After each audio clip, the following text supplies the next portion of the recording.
Oke, salam dan salam sejahtera dan pencerahan saya berkenaan dengan isu yang sepatutnya saya jawab semalam, dan kenyataan ini dikeluarkan oleh Ketua Pemuda UMNO yang mana dalam kenyataan ini beliau mengatakan bahawa rakyat tidak lupa sejarah dilakar PH. Ini kata Ashraf ya, Ketua Pemuda UMNO, dan dia di sini juga rakyat tidak sekali lupa sejarah yang dilakar Parti Pembangkang sepanjang 20 bulan memerintah. Dan saya lihat di Facebook beliau yang turut menyenaraikan 14 tindakan bertentangan dengan rule of law yang dilakukan oleh PH ketika menjadi kerajaan, antaranya menukar peguam negara dan lantikan peguam DAP Tommy Thomas dan melantik Ketua Suruhanjaya penjaga rasuah, dan banyak lagi yang saya lihat iaitu 14. Dan dia kata juga di sini melibatkan juga Rafizi Ramli selaku timbalan presiden parti saya iaitu PKR. So, kenapa saya perlu jawab isu ini? Kerana saya rasa kenyataan yang dikeluarkan oleh Ashraf selaku Ketua Pemuda UMNO ni, apabila saya dan beberapa orang selalu mengkritik kerana beliau sepatutnya menyenaraikan apa yang dia rasa dan meletakkan link di setiap apa dia punya hujah itu supaya menjadi rujukan, dan akhirnya saya lihat beliau buat perkara ini. Dan apa yang saya nak lihat di sini, apabila dia menceritakan tentang 14 yang dia rasakan PH itu tidak relevan, ataupun dia kata rakyat tidak lupa, sebenarnya satu je yang rakyat tidak akan lupa apabila PH memerintah ini, yang terbaik untuk rakyat adalah menangkap penyamun-penyamun yang merompak duit negara, yang mana kalau kita lihat dibarisi oleh pimpinan UMNO Barisan Nasional. Ini saya nak beritahu dekat Ashraf. Sebab tu Dr. Ashraf ni dia begitu marah dengan Pakatan Harapan ni kerana pemimpin tertinggi daripada UMNO ni banyak yang sekarang ni dalam kes mahkamah. Jadi Ashraf sebagai Ketua Pemuda UMNO, saya rasa beliau sendiri saya lihat apabila dia menyerang Pakatan Pembangkang dengan cara begini, rakyat akan bertambah tidak suka kerana apa yang telah dilakukan oleh pimpinan UMNO Barisan Nasional sepanjang pemerintahan berpuluh-puluh tahun. Mereka sesuka hati menukar peguam negara, hakim negara, SPRM dan sebagainya. Ini adalah jelas Ashraf tak payah menipu dengan rakyat Malaysia. Itu cukup mudah. Dan rakyat patut berterima kasih kerana kalau tanpa PH hari ini Datuk Seri Najib tak masuk penjara kerana benda-benda yang seperti ini. Kalau PH tak memerintah, Datuk Seri Najib tidak juga kita tahu bahawa dia menyelewengkan duit 1MDB, dan akhirnya dia terus dengan melaksanakan GST, dan akhirnya rakyat terpaksa membayar hutang negara itu, tetapi duit yang telah pun hilang entah ke mana diambil oleh Najib. Dan hari ini kes itu berlanjutan di mahkamah. Dan kalau Dr. Ashraf cakap banyak, beliau harus bayar hutang setiap hari 5 juta itu kepada rakyat Malaysia. Suruh Ashraf ni bayar. Jadi saya lihat UMNO setelah selepasnya Khairi Jamaluddin menjadi Ketua Pemuda UMNO, saya lihat UMNO ketandusan anak muda. Yang UMNO ada orang yang seperti Ashraf, orang yang ya kita tengoklah yang ada pemuda UMNO hari ini, yang mana mereka-mereka ini dibarisi oleh orang yang tidak mempunyai kualiti pada rakyat. Kalau kita lihat Dr. Ashraf ni sendiri, apa dia yang dia menang? Bertanding pun kalah, semua pun tak betul, semua ada orang ni. Kalau kita lihat itulah, kita lihat pimpinan DAP, mereka yang jadi Ketua Pemuda, kita lihat PKR, kita lihat Amanah. Ini adalah mereka-mereka yang kalau bertanding menang. Tapi UMNO sekarang ni tak ada. Selepas Khairi Jamaluddin, dah tak ada kualiti anak muda UMNO. Orang-orang seperti Ashraf ni lah yang ada. Dia cakap cukuplah 22 bulan PH memanipulasikan sistem keadilan dan rule of law demi kepentingan mereka. Itu yang saya kata. Kalau Ashraf ni rasakan bahawa PH memanipulasikan sistem keadilan kita ni, Ashraf sendiri boleh saman PH ataupun siapa yang disebut dalam 14 perkara yang dia katakan ini tadi. Boleh juga dia buat report polis ataupun ambil tindakan kepada mereka-mereka, karena sekarang ini UMNO menjadi Perdana Menteri. UMNO ada dalam kerajaan hari ini. Kenapa Datuk Seri Najib masuk penjara? Kenapa tidak kamu jawab isu ini?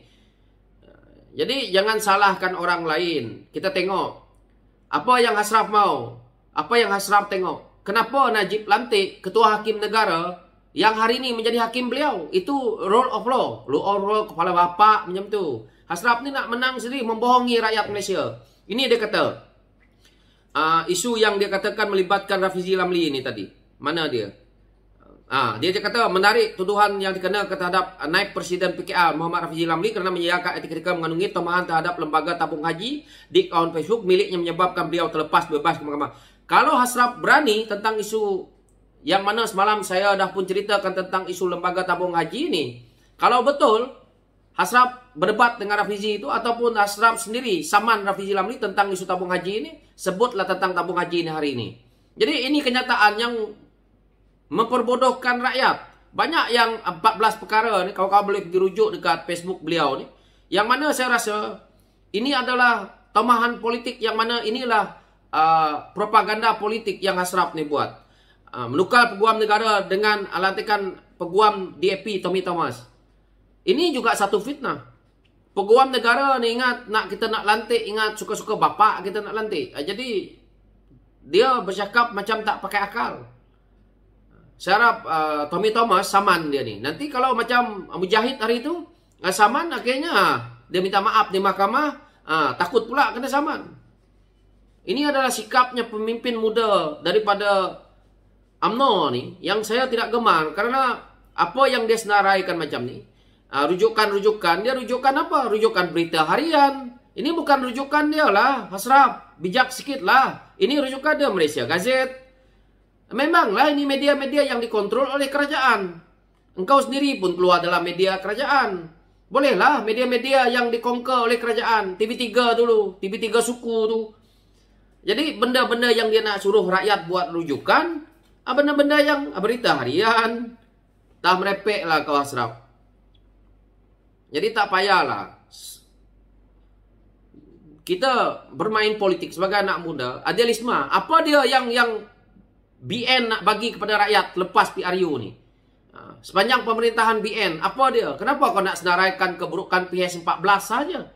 Saya nak beritahu dekat Hasraf, kalau rakyat nak senaraikan keburukan Barisan Nasional sepanjang pemerintahan, tak cukup gunung tau tak Hasraf?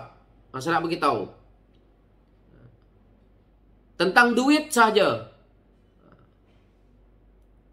Kalau Tuhan tu boleh tunjukkan apa yang kamu sendiri dapat daripada parti politik, apa yang kamu dah makan dengan duit politik, silap-silap kamu sendiri pun kena karmanya. Jadi Hasraf tak payahlah nak berbelit-belit, nak memenangkan sendiri, mengeluarkan hujah-hujah seperti ini.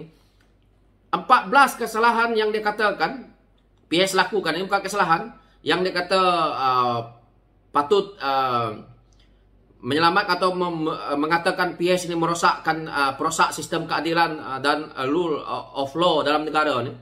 14 rujukan dia ni, yang ada dalam 14 rujukan dia ni, rujukan dia berita harian. Berita harian, lepas tu WDM Star, lepas tu Malaysia Gazette. Itulah. Ini saja utusan Borneo, ini saja, ini benda yang Free Malaysia Today, Astro Awani. Jadi dia tidak ada manfaat kepada rakyat. Kerana itu kenyataan yang dikeluarkan oleh media. Ini bukan bukti yang boleh menunjukkan bahawa kepada rakyat bahawa ini adalah kisah benar. Rakyat hari ini tidak sebodoh manalah Hasraf. Kau kena cari idealisme yang terbaik. Itu saya kata.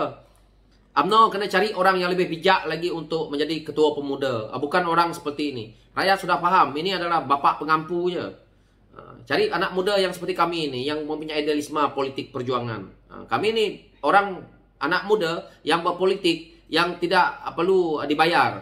Tidak perlu kami nak menunggu daripada bos kami nak mencari membodek. Kalau parti salah, ya salah.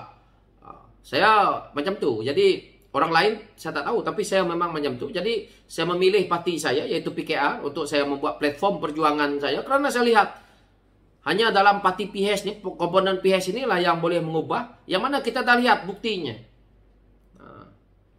Jadi kalau Hasraf kata macam tu, Hasraf cari kesalahan PHS memerintah dan saman ataupun buat laporan polis, biar orang-orang PHS yang kamu nak rasakan tak betul itu masuk dalam penjara ataupun ada kes mahkamah. Tapi kalau Hasraf cakap dalam macam ni dalam Facebook, saya pun boleh. Ini adalah anak murid bosku. Jenis membuat cerita dalam Facebook, lepas tu menggunakan media kerajaan untuk memburukkan pembangkang. Itulah yang kerja dia. Jadi kau makanlah duit haram kau tu. Itulah pencerahan saya. So sekian, terima kasih.